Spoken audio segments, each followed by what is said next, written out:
Until the Iowa caucuses, the U.S. State Department announced today that it has deemed 22 emails from then Secretary of State Hillary Clinton's server top secret, and the State Department says they will not release those 37 pages.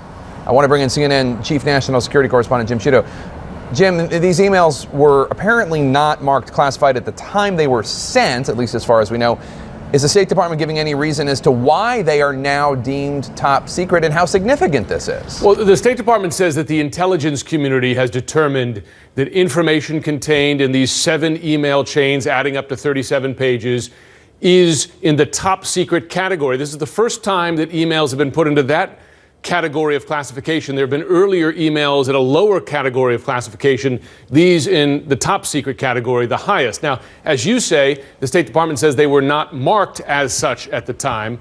However, the State Department says it still has not determined. It's going to go on to set up its own investigation to determine whether that information was classified at the time. And, you know, that's another issue because there's been this charge that a lot of this has been done retroactively, that it was not classified at the time they were sent. It was only a later determination made. But the State Department saying here that question is actually unanswered. This information may indeed have been classified at the time, whether or not it was marked.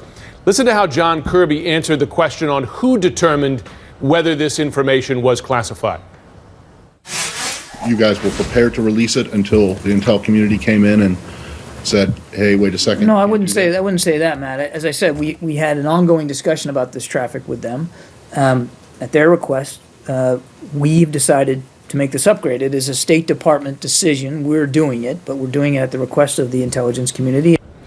So again, John Kirby saying there it was the intelligence community that made the request, but saying that the State Department complied with the request. I would add one more point here, Jake, and this gets in a little bit the way classified information is handled in government agencies, that even if that classified information was not marked as such, that people who handle and read this kind of information do have some responsibility to recognize it now and therefore report it. Now, that may be difficult to do. There are many emails. The Clinton campaign has talked about how some of this that has now been marked as classified was referring to a New York Times article.